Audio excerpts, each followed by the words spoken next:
What's up everybody? Today I'm going to be sharing with you 7 great rows to grow your lats.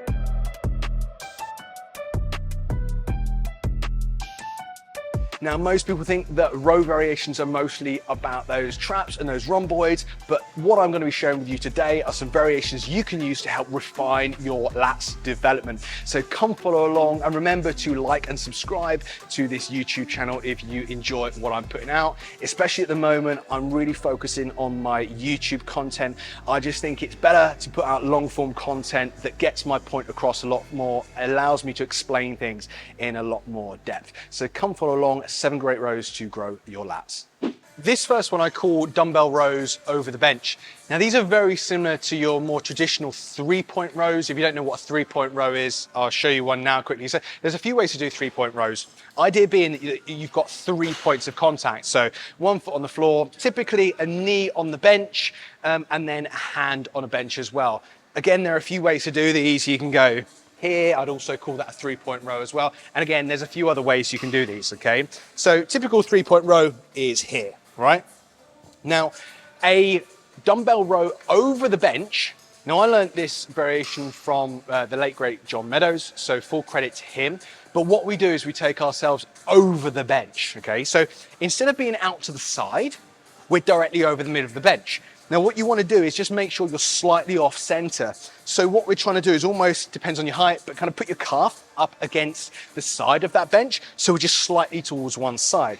Now, by doing that, it means we're more centrally over the bench and we can place that hand there. So by switching to this position here, we get a lot more support through that lower back, okay? We're directly over the bench. That load feels quite nice over that shoulder, okay? So we grab our dumbbell, and the difference here that makes this a more lats focused row is that we're going to drive it back. Now, as I said, I learned this variation from John Meadows, and one thing I do like about this is the addition of driving it up against the thigh and almost holding it there for a second. So I'll show you what I mean. So we're off to one side, we're nice and stable through that arm, we're here, and what you're going to do is drive that dumbbell up against your thigh and just hold there for a brief second, okay?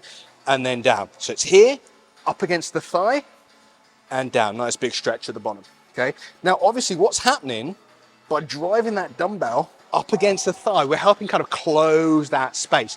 So we're putting that scapula down, we're really activating our lats, and almost kind of getting that slight isometric hold in that position. Even though it's only like 1-2 seconds max, we're really able to feel the exercise, engage our lats as much as we can. So yes, it's great for loading our lats, but also if you have problems feeling your lats work, just adding that iso hold by driving that dumbbell up against your thigh really does make a huge difference. So that's movement number 1. I'm going to take you through movement number 2 now. This one I call a dumbbell row with band resistance. So as you can see, what I've done here, I've attached the band to the bench. If the bench doesn't allow you to attach the bands to it, I've often set this up in front of like a rack or like another piece of equipment that doesn't move. But conveniently, you know, if this works well for you, it's great. You know, if the design of the bench allows you to do this, then it's much less of a setup, and as I said, it's always going to be worth it anyway. So the other end of the band is attached to my dumbbell. I've just kind of thrown it over. Just bear in mind with this, you won't be able to use as much weight as you would typically row with, because what's happening here is that you're rowing in more of like an arcing fashion. So we're engaging those lats a little bit more just by performing the arcing motion. But then we're also providing some band resistance from that kind of more vertical pull direction. So it's almost like adding a directional load, a bit like a pull down as well at the same time, which obviously loads us in the right direction to kind of engage those lats a little bit more. So we were talking about 3-point rows a little bit earlier. This is another way to 3-point rows. So you can lean on the back of a bench. You can either go elbow or hand, depending on what feels most comfortable for you. Grab that dumbbell, nice wide position, so you've got a lot of support through that back, and you're going to arc that dumbbell back towards your pocket. So it's here to here. And as you can see with the resistance band, that's providing some load in that direction that I'm arcing in. So that's another great option. I really like this as like a kind of a secondary exercise, and especially great for people, again, like the first one, that have issues with engaging their lats. So just adding this resistance band can make a huge difference in the way this row feels. So another great option. Let's dive into movement number 3. Seated supported cable row. Now these are actually quite a popular one right now, but from what I see, a lot of people are actually doing these incorrectly in my opinion. So we've got our seat set up to maybe about kind of 70 degrees or so, but you can vary that angle. What people tend to do, they tend to either kind of sit here or be kind of elbows in here. I really don't mind, whatever gives you the most support, whatever kind of allows you to lift the most load in a strict form. So I tend to kind of like here, all right? So that doesn't really make a huge difference. We then want the cable set up so it kind of maintains a straight line as we pull in. So think of it as being in line with our forearm as we pull in, all right? So we're gonna grab our cable, and I'm just gonna slightly shift to one side of the bench. All that does, especially with this designer bench, and for me, it just allows me to pull that cable towards one side a little bit smoother, okay? Whereas if I'm more central, it's just a little bit awkward and I kind of have to pull my elbow a little bit more. So I'm just shifting my butt towards one side a little bit. I'm not rotating around in any way. From there, I'm trying to pull my elbow back, okay? So I'm not focusing so much on my biceps, my grip. I'm trying to pull my elbow back behind me.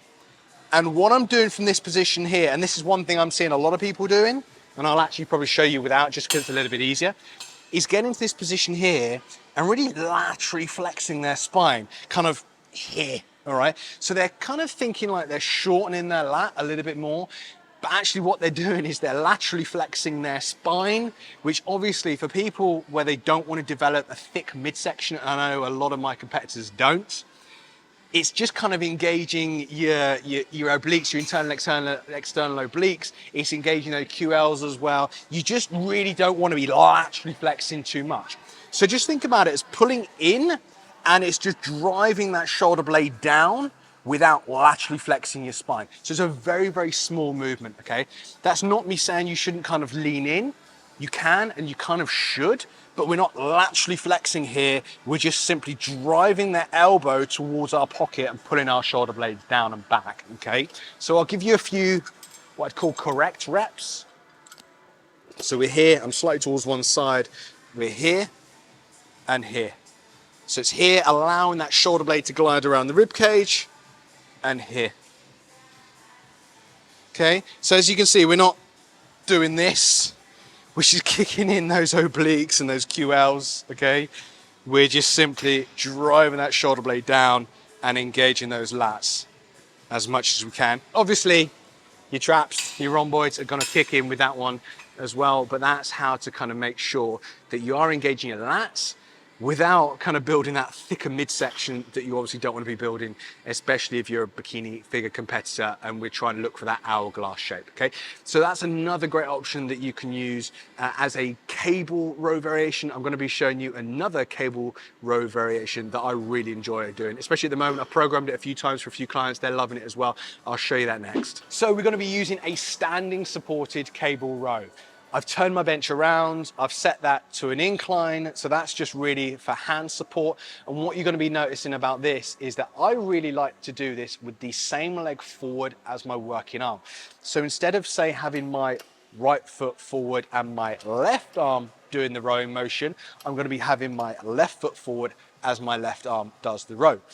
So that does a few things. Main thing really is that it kind of shortens the space a little bit between your pelvis, your hip, and your kind of your humerus, your upper arm, all right? So it helps to kind of shorten that lat just a little bit more. It keeps you more locked in, but it also eliminates any chance of any kind of body English or any extra rotation that you don't want to be getting from this movement. As I said, you can use kind of that opposite foot forward to the working arm, but I really like this with the same foot. Apart from that, everything else would be the exact same, you know, regardless of what leg you're actually using. So I'm here, same foot forward or opposite, don't mind, but I'm supported with my hand in front, and like the previous exercise, I've got my cable set up so it's kind of coming horizontally, and as I pull my elbow in, the cable is kind of level with my forearm, okay?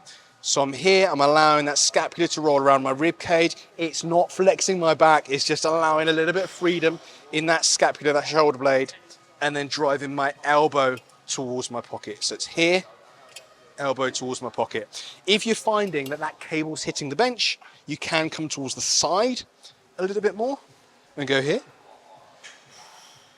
But as always, it depends on your equipment, depends on your bench, depends on your setup and what feels best for you. A few kind of degrees here and there, a little bit of a body shift here and there isn't gonna make a huge difference. But that's a real favorite. You can lift a lot of load with that one. It's really, really comfortable.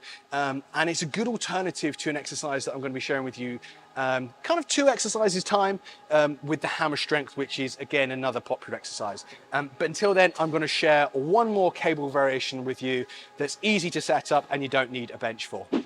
Bent over cable row. This is a good option if you really just don't want to be dragging in a bench to your cable setup. Now I'm going to be honest with you for just a second. This cable system isn't set up very well to be able to do this, combined with this stirrup handle. So what you're going to be noticing as I step back here and grab hold of this upright, there's not any tension there, okay? What I've got to kind of do is awkwardly kind of step back a little bit. But if you have a slightly shorter version of this, or your cable pulley system is a little bit smaller and allows it to be a little bit further away from you, it's gonna feel a whole lot better to the exercise that I'm about to show you right now. If I was in this gym, I just wouldn't be doing this exercise unless you've got, no, to be fair, even if you've got shorter arms, it's probably not gonna work, all right? But I'll give you the demo. So I'm back here, all right? I've got no tension in that, but obviously ideally you want some tension. I'm gonna very slightly angle myself, so it's almost thinking about my humerus coming across my body, just slightly. And that cable is set up relatively low, about kind of shin height here, and I'm gonna be rowing to here, all right? So just like that dumbbell variation that I showed earlier with the band attached to it, it's kind of pulling in that kind of area between horizontal and a vertical pull.